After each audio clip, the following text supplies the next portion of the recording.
नमस्कार दोस्तों, मैं सुभाष शर्मा चंडीगढ़ से लाल किताब के ज्ञान में आपका स्वागत करता हूं। दोस्तों, हम लाल किताब का ज्ञान तो रोज ही जानते हैं, पर आप लोगों के मन में कुछ सवाल रह जाते हैं और उन्हीं सवालों के जवाब लेकर मैं आपके सामने आ जाता हूं। चाहे वो लाल किताब के लेकर हो, चाहे किसी भी तरह की शंका आपके दिमाग में आती हो, मेरा काम है आपकी वो शंकाओं को दूर करना।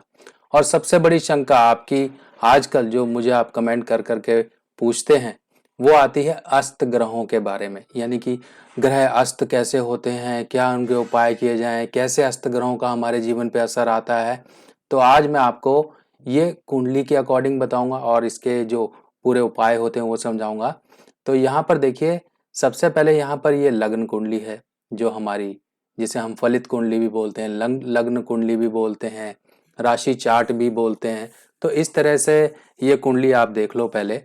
और यहाँ पर इस जो जन्म कुंडली में हमारे आपके पास जो भी जन्म कुंडली होगी, आप मोबाइल से भी बनाते हो, तो इस तरह से वो जन्म का विवरण आपको सबका सब दिख जाता है कि लगन इतने डिग्री का है, इतना ये है, सूर्य इस नक्षत्र में है, ऐसे ऐसे करके आपको दिखाई देगा। मैं आपको सिंपल तरीके से समझा रहा हूँ कि देखिए, जो एस्ट्रोलॉजी जानते हैं वो भी समझ लें, और आप जैसा जो जानता ही नहीं है कुछ भी ABCD ज्योतिष की, वो भी समझ ले कैसे क्या होगा। तो देखिए, ये तो आजकल मोबाइल एप्लीकेशन से आप आसानी से बना सकते हो, आसानी से आपको पता भी लग जाएगा। अब यहाँ पर देखिए कि ये लग्न कुंडली है, और लग्न कुंडली में जो लग्नेश हैं वो बृहस्पति हैं, चतुर्थ भाव में बैठे हुए हैं। और यहाँ पर जो 11वें भाव में आपको 4 ग्रहों की युति दिखाई दे रही है, जिसमें सूर्य, केतु और बुध और शुक्र, यानी कि सूर्य, बुध और शुक्र, केतु। अभी देखो 4 ग्रहों की युति है।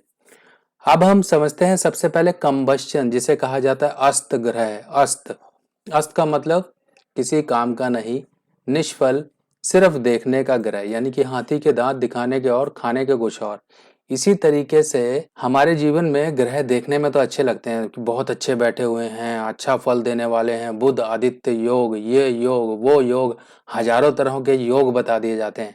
सिंपल सी एक बात समझ लीजिए, जब आपके जीवन में परेशानी आ रही है ना, तब समझ लीजिए कि आपके वो सभी नेगेटिव फैक्टर आपके खिलाफ काम कर रहे हैं, जो कि अस्त ग्रह हो या कोई दोष हो या युति हो या कुछ भी हो। आपने देखा होगा कई लोगों के अस्त ग्रह भी होते हैं, सब कुछ होता है, और वो लोग ऊंचाइयां छू रहे होते हैं, उनके जीवन में कोई परेशानियां नहीं आ रही होती हैं।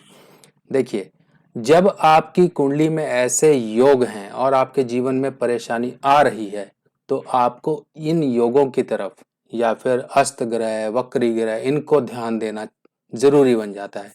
वो तो अपनी किस्मत ऊपर वाले से ये लिखा के लाए हैं कि हम जो भी, अगर मिट्टी को भी हाथ लगाएंगे तो वो सोना बन जाएगी। आप अगर जीवन में मुश्किलें लिखा के लाए हो, तो मुश्किलें तो साथ में आपके आई ही आई हैं, उनसे निकलने के प्रयत्न आपको करने हैं। यानी कि आपकी कई बार कहते हैं कि ड्यूटी थोड़ी डबल हो जाती है, यानी कि आप चांदी की चम्मच लेके पैदा नहीं हुए हो, इसीलिए कुछ ना कुछ परेशानियां जीवन में लगी रहती हैं। और देखिए, जिंदगी का नाम तो परेशानी है, यानी कि कुछ परसेंट ही लोग ऊंचाइयों तक पहुंचते हैं। यानी कि दूध, अगर आप 2 किलो दूध ले लो, तो उसमें से मलाई कितनी निकलेगी, घी कितना निकलेगा।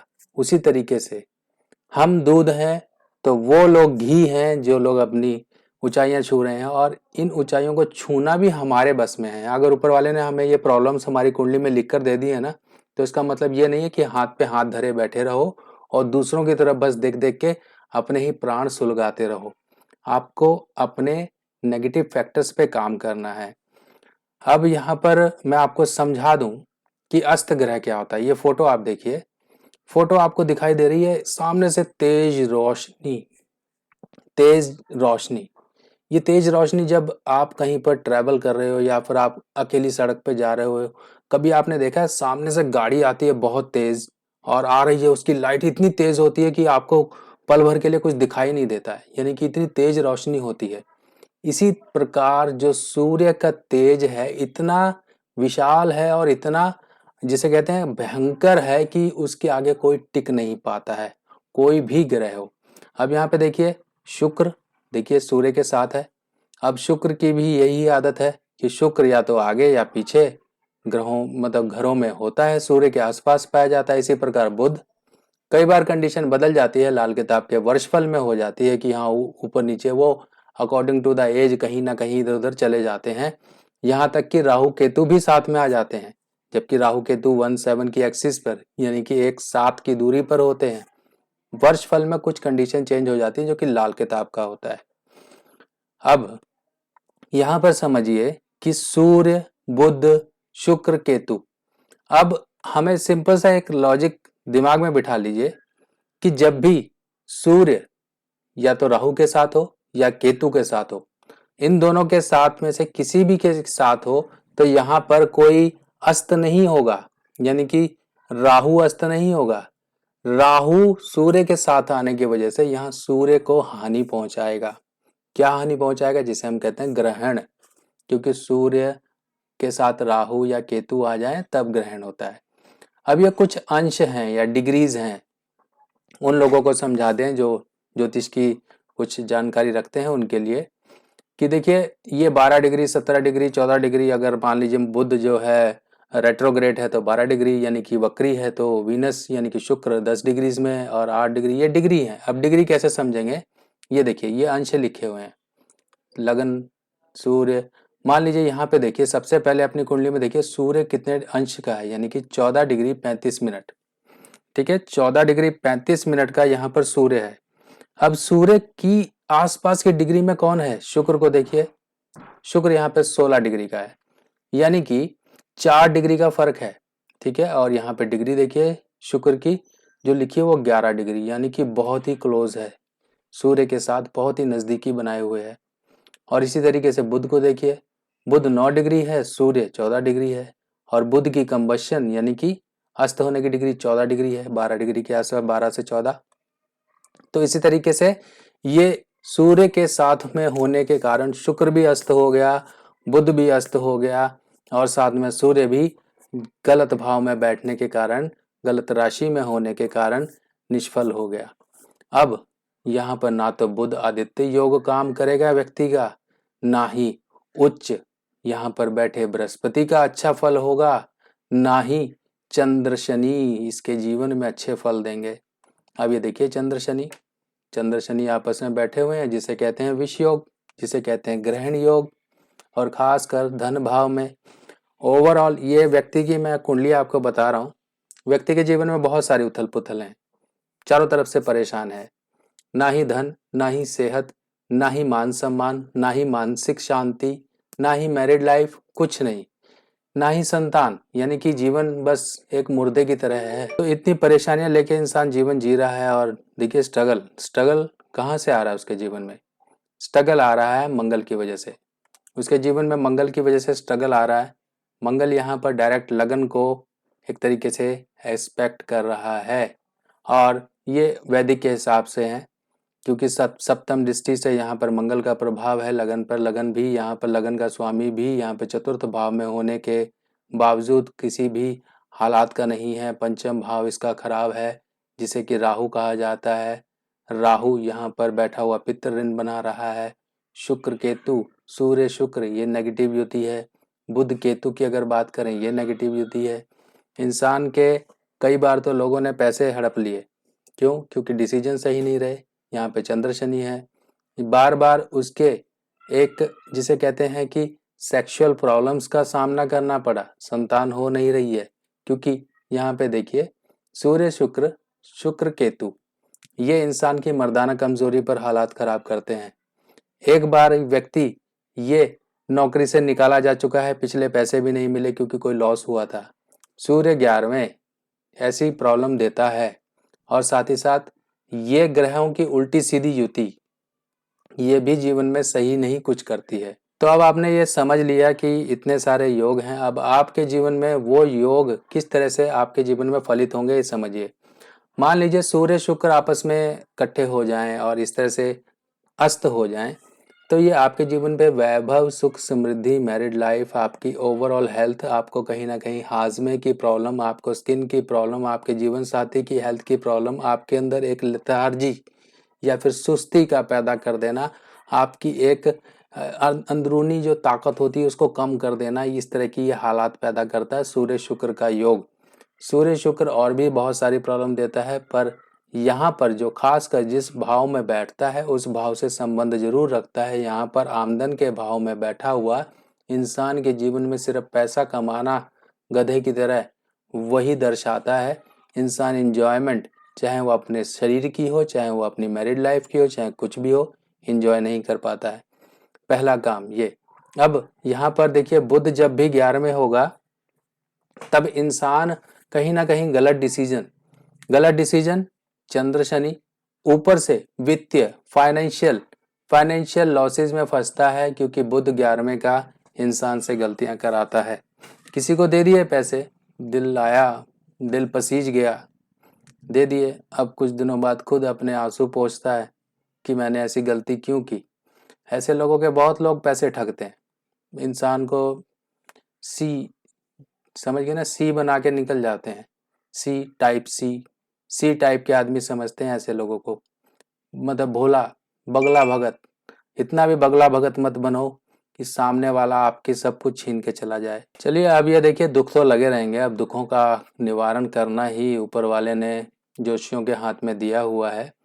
तो अब आपको यहाँ पर निवारण क्या करना है, सबसे पहले तो ये समझ लीजिए। देखिए, निवारण के तौर पे आपको सबसे पहला जो काम करना है, यहाँ पर इस युति के असर को सही करना है। हम युति के असर को कैसे सही करेंगे? देखिए, कई सारे तरीके हैं, यानी कि उन ग्रहों की जो कारक वस्तुएं हैं उन्हें सही स्थान पर पहुंचा दो। उससे क्या होगा, उस घर से जुड़े हुए असर से वो ग्रह ठीक हो जाता है। सिंपल सा एक लॉजिक समझिए कि आप रोज अपने घर में आते हो शाम को थके हुए, और जहां पर आप गाड़ी खड़ी करते हो, एक जनरल एग्जांपल बता रहा हूँ, जहां पर आप अपनी गाड़ी खड़ी करते हो वहीं पर आपका किराएदार या फिर आपके घर का कोई मेंबर अपनी गाड़ी खड़ी कर देता है, तो आते ही आपका ना आग बबूला हो जाओगे आप। यानी कि जो स्थान पर आपका कब्जा है, जहां पर आपका मन बैठा हुआ है कि मेरी गाड़ी यहीं खड़ी होगी और यहीं खड़ी होती है, उस स्थान पर कोई दूसरी चीज आकर आपको रख दी जाए तो आपके मन में उथल पुथल मच जाती है। इसी तरीके से आपके बेडरूम में कहीं पर अलमारी उठा के इधर उधर कर दी या सामान इधर उधर कर दिया, आपका दिमाग झुंझला जाएगा। इसी को कहते हैं एस्ट्रो वास्तु। जब आपके घर की कोई चीज इधर से उधर कर दी जाए, आपके दिमागी हालचाल पर वो नेगेटिव प्रभाव डालती है, और अगर सही स्थान पर रख दी जाए तो अच्छे प्रभाव डालती है। जब नेगेटिव डाल रही है तो भाई पॉजिटिव भी तो डालेगी ना कहीं तो डालेगी। अगर सही स्थान पे पहुंचा दी जाए तब पॉजिटिव डालेगी, नेगेटिव पे रख दी जाए तो नेगेटिव डालेगी। इसी तरीके से अब यहाँ पर सूर्य, शुक्र, बुध, केतु, अब हमने इनके असर अलग अलग करने हैं, यानी कि इनको थोड़ा सा बैलेंस करना है। सबसे पहला बैलेंस का तरीका होता है कि जो ग्रह अस्त हो गया है उससे संबंधित रत्न को आप पहन लीजिए। रत्न पहनिए, उससे संबंधित कपड़े का रंग अपने जीवन में ज्यादा शामिल करिए। अपने बेडरूम में, अपने डेली वेयर में, पानी की बोतल, मान लीजिए यहाँ पर शुक्र खराब है तो creamish colour, of white colour, इनके कलर अपने जीवन में ज्यादा शामिल करिए। काले नीले रंग के कपड़ों से परहेज करिए, डार्क कपड़ों से परहेज करिए, चांदी ज्यादा पहनिए, ऑफ वाइट कलर ज्यादा पहनिए, इत्र का प्रयोग करिए, सेंट का परफ्यूम जो भी चीजें अपने बॉडी पर शुक्र को ज्यादा से ज्यादा एक्टिवेट करिए। ये तरीका हो गया। शुक्र को अच्छा करने के डायमंड है, ओपल है, मोजोनाइट है। मोजोनाइट जो होता है डायमंड का उपरतन है, वो पहनिए। ओपल भी आप पहन सकते हैं, पर अगर कैटेगरी वाइज हम बात करें तो फर्स्ट नंबर पे है डायमंड, दूसरे नंबर पे है मोजोनाइट, तीसरे पे है ओपल, फिर आ जाता है टोपाज। यानी कि जैसी आपकी पॉकेट अलाउ करती है वैसे करिए। अगर ये भी नहीं करना चाहते हो तो आप माँ लक्ष्मी की पूजा करिए, अपने जीवन साथी का मान सम्मान करिए, क्योंकि वो भी आपका शुक्र है। इंसान उपाय तो बहुत करता है और घर पे आके बीवी के साथ रोज लड़ता है, तो वो शुक्र कैसे सही होगा? एक तरफ तो आप दवाई ले रहे हो, दूसरी तरफ जहर पी रहे हो, तो असर नहीं करेगा। दूसरा काम, अब यहाँ पर शुक्र और बुध की कारक वस्तु, यानी कि अगर हम उपाय की बात करें तो हमें वो बना लेनी है। एक मिट्टी की कुज्जी लीजिए, जिसे मिट्टी की हांडी, बर्तन, ढक्कन वाली ले लीजिए। तो उसके अंदर आपने एक मुट्ठी लाल ज्वार, एक मुट्ठी साबुत मूंग हरी वाली भर लीजिए, ढक्कन बंद कर लीजिए। बंद करके आपको अपने, देखिए अब यहाँ पर ये जो एरिया है 12वां घर, ये हो गया साउथ ईस्ट, और जो 7वां घर हो गया ये हो गया साउथ वेस्ट। 7वें घर में ऑलरेडी मंगल है, तो यहाँ पर हम बुध की कारक चीजों को नहीं लाएंगे। हम यहाँ पर लाएंगे जहाँ पर शुक्र उच्च का माना जाता है, यानी कि साउथ ईस्ट में। साउथ ईस्ट में यानी कि आपका बेडरूम, बेडरूम में आपको ये हांडी बना के बुध शुक्र को मिला के ये आपको रखनी है।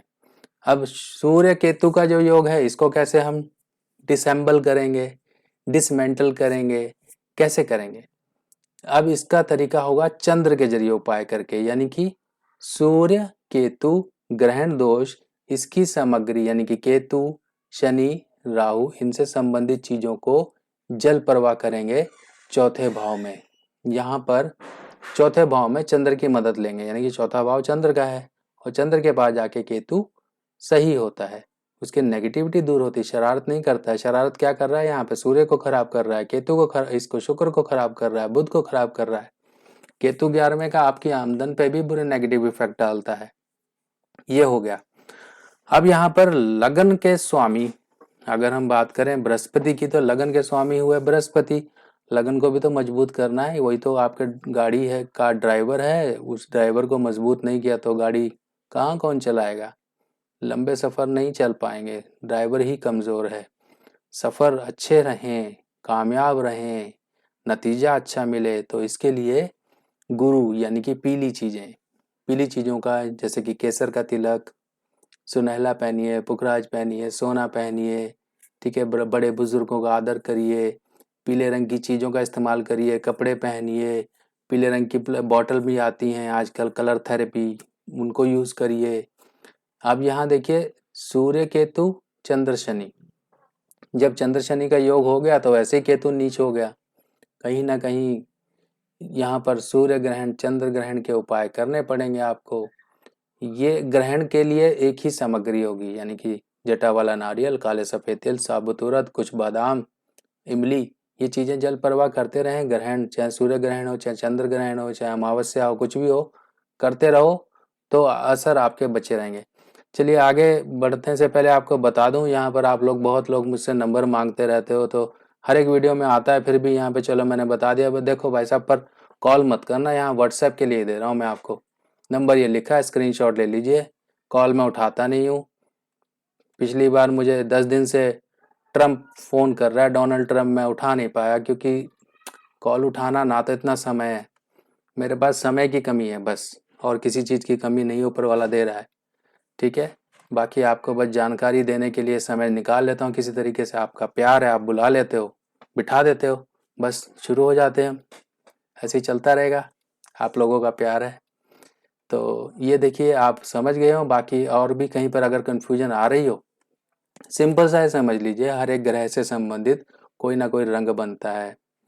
तो शनि तो कम्बस्ट यहाँ पर मान लीजिए अस्त होता है, तो काला नीला छोड़ देना, उस समय दान जाप कर लेना, कुछ दान कर लिया, मंत्र जप कर लिए, काले नीले अवॉइड करने हैं, बाकी रंगों को आप अपने जीवन में शामिल कर सकते हो, ठीक है।